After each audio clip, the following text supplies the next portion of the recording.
Hello and welcome to Network. My name is Sphumelele Zondi with your social media and technology news. Now today we are coming to you from beautiful Ballito, north of Durban at the SADC ICT Ministers Conference. If you want to be a part of this technology conversation, you can find us on SABC Network. Now that is on Facebook, Twitter and Instagram. On email we are on newsnetwork@sabc.co.za. You can also use the hashtag SABC Network. Now here's what's coming up in the program. We tell you about what's happening at this particular meeting. We also find out about the challenges that young tech innovators are facing. And we have a conversation with the Namibian ICT minister about what they are facing. Let's get on with the program.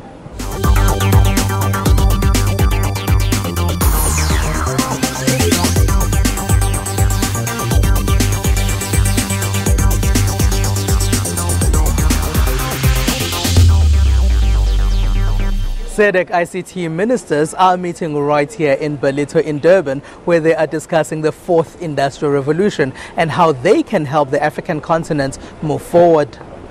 This era is often called the fourth industrial revolution. It's a time when technologies are important in many aspects of our lives.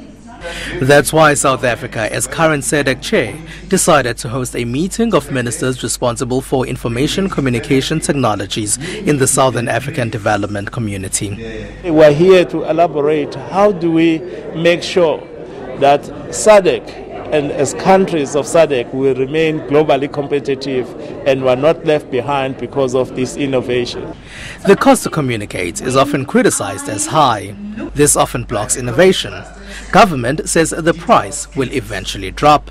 Let's come together and find ways of ensuring that if I travel to Zimbabwe, if I travel to Mozambique, let not me be charged extra, because if that happens, then it means it limits my movement, but it also limits the businesses in terms of working together as we talk of regional economic integration. Migrating to digital terrestrial television would also help release the spectrum that's needed for faster connections, which could also drop the prices. If we release spectrum from current broadcasting and we give it to the mobile operators and also for telephony, it makes it easier for us to roll out broadband. Because everybody else has been complaining about the rolling out of broadband. The internet is expensive, it's inaccessible, it's not reliable, it is very slow. Once we are ready, and hopefully we will be able to meet this deadline, that once we are ready with this, then we're going to be able to release the much needed spectrum to effect the rollout of broadband. This is a problem other African countries are dealing with too. Malawi says it's brought in outside help.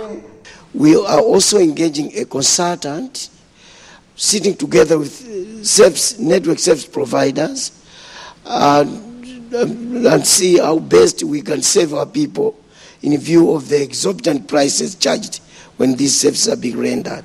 Those here agree that reducing the cost to communicate will improve tech innovation in Africa. Young tech innovators who are at this particular conference say they need governments to help them in their innovations, and they're saying that's not happening so much at this particular moment.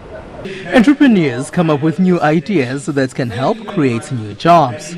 But Africa's tech entrepreneurs often say they don't get adequate assistance to help them with their products.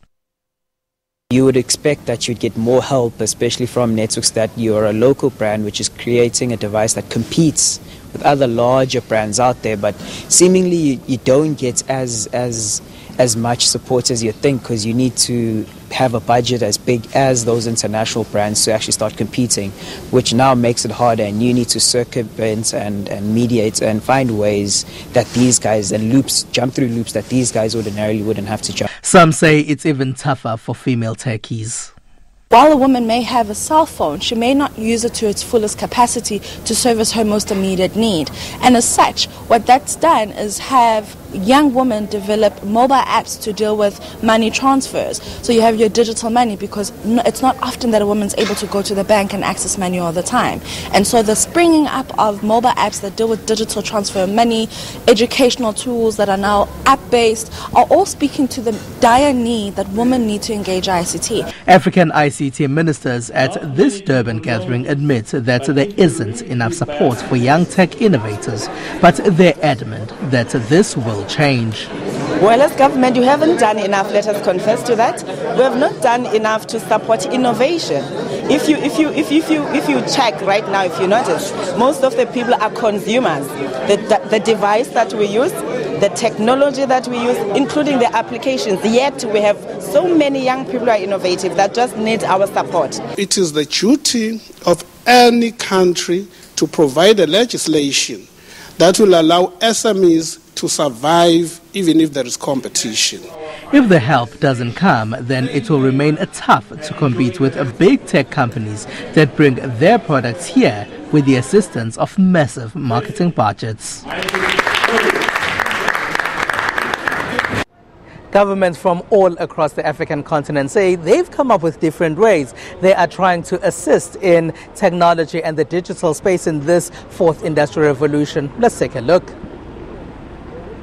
The Internet of Things needs machines to talk to other machines. Smart home, smart surveillance, smart education, smart driving with connected cars.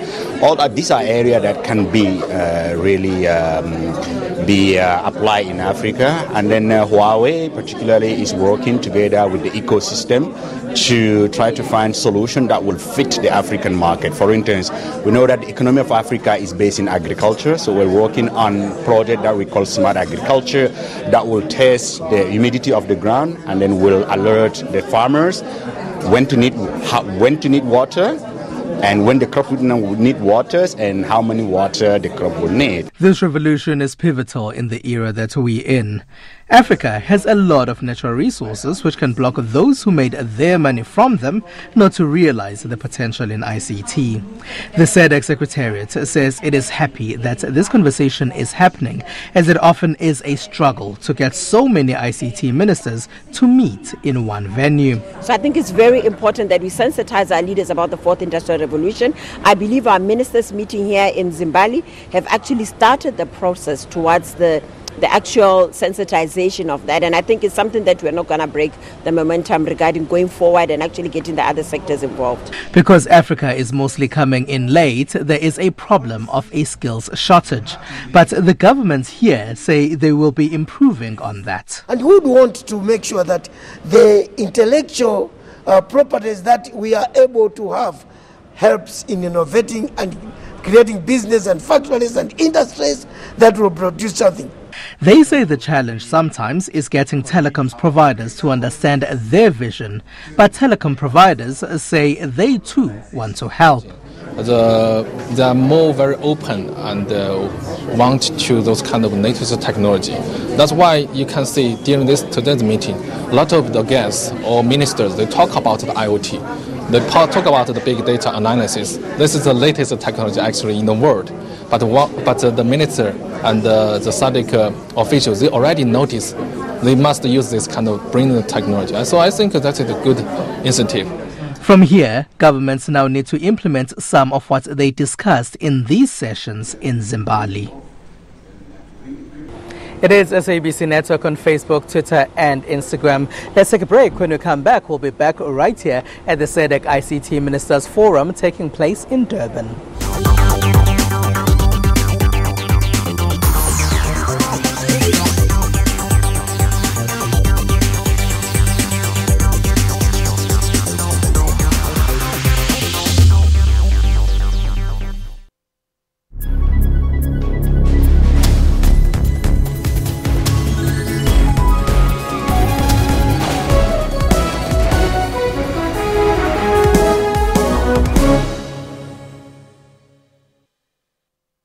Jumbo Africa, welcome to the newsroom. I'm Elvis Preslin. I'm Kendall Makamara. Let us build our continent brick by brick, stone by stone, until we achieve Trust had asked the court to review and cancel the contract after adverse findings by both the Auditor General as well as the Public Protector. Well, Christianity is under attack globally. It has been from the beginning of time. Get all the dominating stories locally and globally on Newsroom every Monday to Friday from 9 a.m.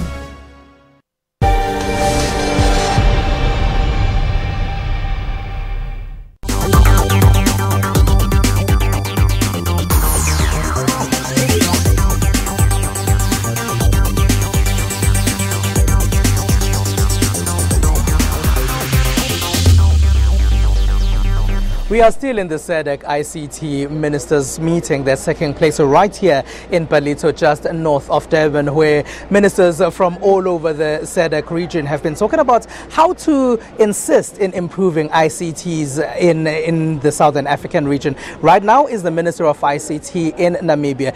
I'm going to have a quick conversation with him about what's happening in Namibia. Hello, sir, and welcome to Network.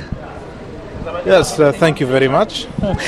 Minister, how are you doing in Namibia in terms of connectivity, especially connectivity of the rural areas that are far from the major cities? Well, we're making progress. We're making progress in the sense that we have some areas that are covered, and let me put it this way.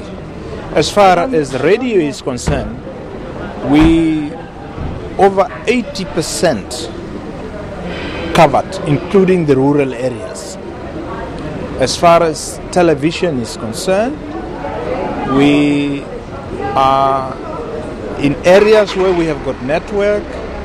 We are over 74%. And you remember that 2 years ago we had the deadline by ITU which we met, and this exclude areas where we don't have network. But in terms of where we have network, it's over 74%. As far as internet is concerned, we've got a lot to do. We have countrywide roughly between 42 and 45% covered. And this includes schools, clinics, commercial farms and communal farms. Minister, someone might say Namibia is a country of only 2 million people. So why are you, for example, you mentioned radio, you mentioned television, and then you mentioned internet. Why is it not 100% yet in a country of just 2 million people? Let me clarify that we're coming from the past where the private sector in particular have been using the concept that is very familiar to many, which is not relevant to us. So no, it must be economically viable. Now, we don't subscribe with that philosophy. To us, information is a right, and therefore, every citizen has got the right to information. It is not whether he or she is economically viable. To the contrary, he or she need the information that would put that person into any economic activity. For example, in the rural areas, if you need to build a school or roads, you will need the involvement of the people in that particular area. But they will not get involved if they are not aware of that information, that in this particular area there will be road to be constructed, or a school, or a clinic, or any government building. So they need the information to enable them to take informed decisions. So to us, it's about the right to information. It's a human right issue. And as a government, we must execute that mandate that all citizens must have the right to information to enable them to take informed decision. Let me put it this way. Lack of information is ignorant. When people are ignorant, that's a poverty of mind. Yes. So when we say in Namibia that we have declared war against poverty, it is not only poverty in terms of lack of clothing or lack of food, but also poverty in terms of lack of knowledge, basic knowledge to know what is expected of them, including the opportunities that might exist just next door. So we fight poverty multifaceted by providing information. Minister, you're mentioning that the challenge has been working with the private sector who wants things to be economically viable. Would you say that the private sector make this work that you are doing as a ministry difficult for you? It is a matter of mind shift that those people in the rural areas, it does not mean that they don't have money. They do have money, but it takes for them too long to access where the services or products are available.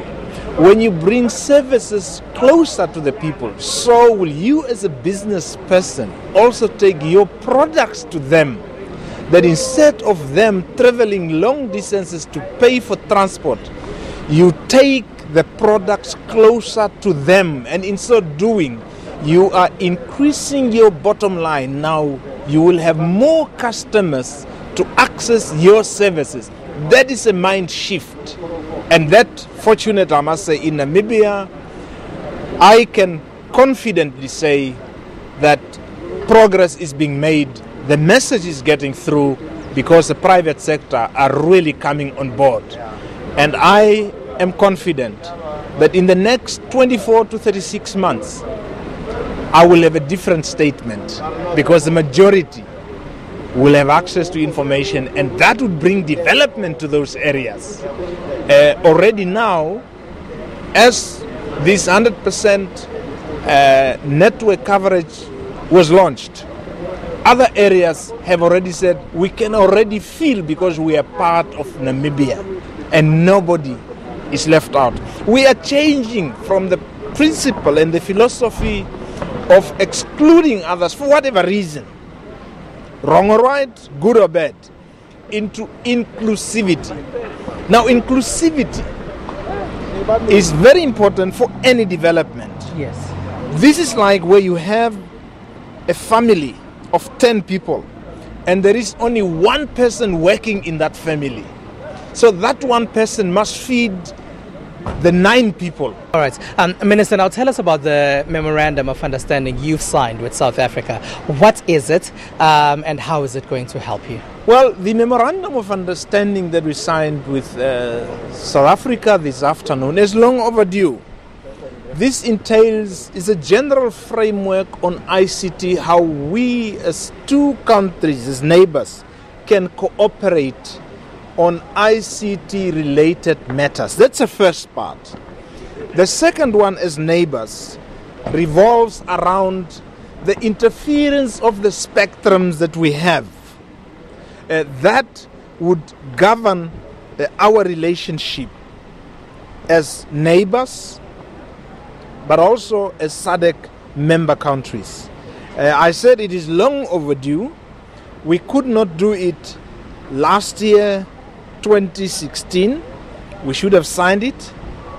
We had to iron out certain things. We were ready now. What are those things, Minister?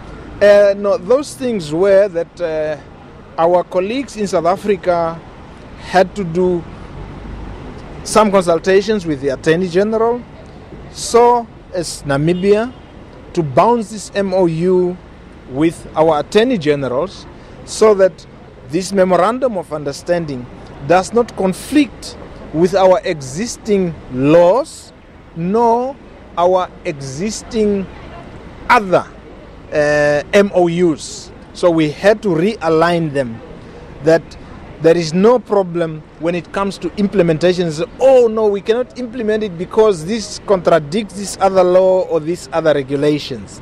Those are the issues that we had to iron out, and they have been cleared by both countries' Attorney Generals. All right. Thank you very much for joining us. It's my pleasure. All right. Now, that is the Minister of ICT in Namibia there, telling us about the memorandum of understanding that they signed with South Africa and South Africa's Minister of Telecommunications, that is Siyabonga Cwele. With that, it is over to Valen Ketley, who told us what her favorite piece of technology is.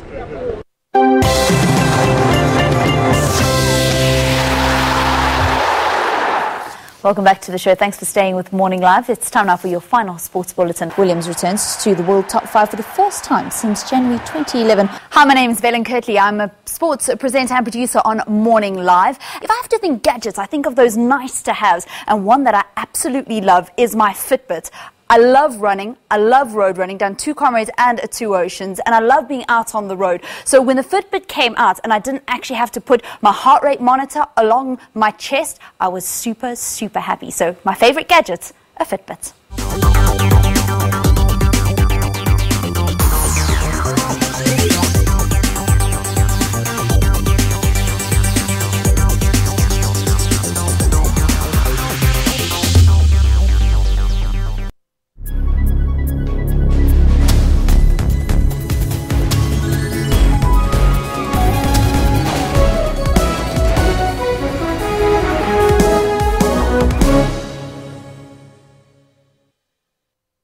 From the moment you start your day. Good morning, everybody. It is 6 o'clock. We are there for you. You want a guarantee from the leadership that we should not be leaders who will steal?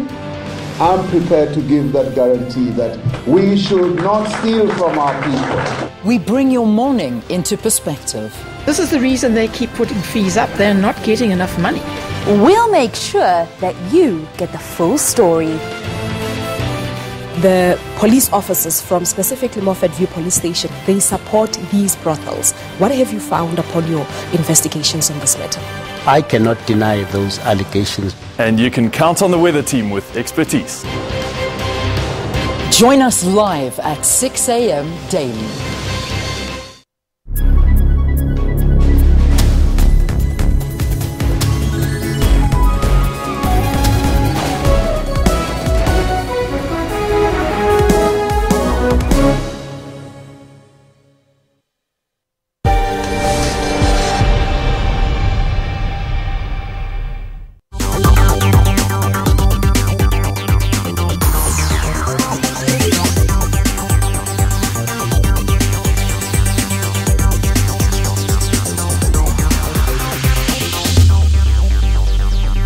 SABC Network on Facebook, Twitter and Instagram. News Network at sabc.co.za on email. We are still in beautiful Balito, north of Durban at the SADC ICT Ministers Forum. Now let's take a look at what's been taking place in the rest of the technology space.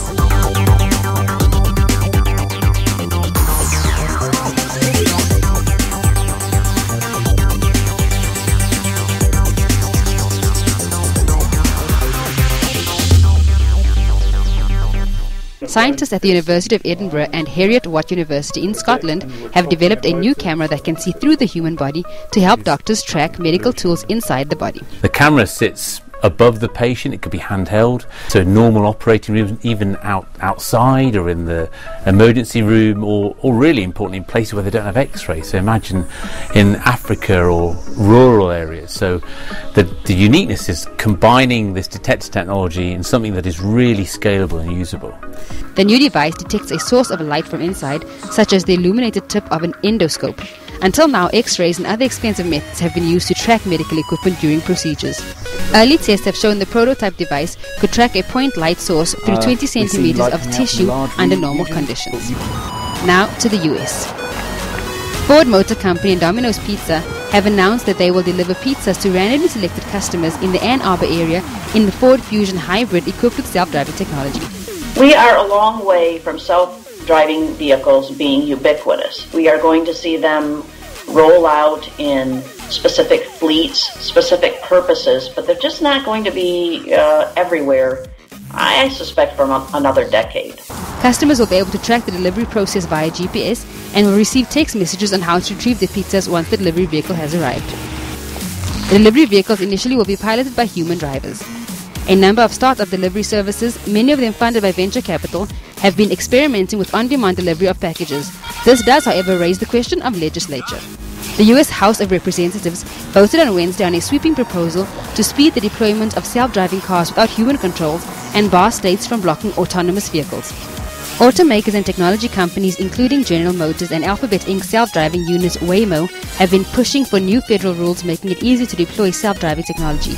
Meanwhile, some consumer groups have sought additional safeguards. Now all the way to the other side of the globe in Thailand. Meet the four-legged furry friends chosen to test run a prototype smart vest which could turn stray dogs into heroes by spotting potentially unfriendly strangers and other dangers in a community. Our philosophy at work is to show how creativity and technology can be used together to help solve problems for the people or society. A hidden camera is attached to the collar of a dog's vest and activated when its sensors detect aggressive barking noises, sending a live streaming video of what the dog saw in front of them to a central location.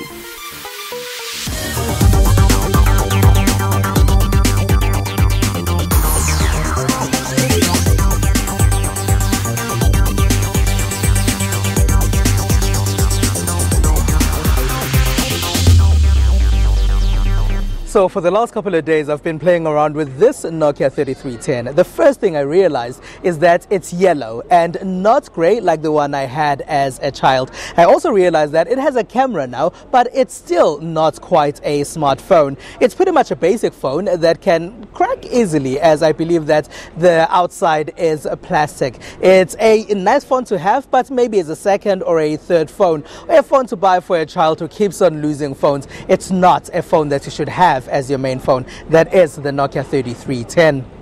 Our Twitter poll has been asking you if you think there should be a separate ministry that's looking after ICTs. Now, 49% of respondents are saying yes to that. There are people who say no. That figure is at 27%. At 24% are people who say they do not know. Now, with that, that's all from Ms. Phumelele Zondi right here at the SADC ICT Ministers Forum. Until next time, bye-bye.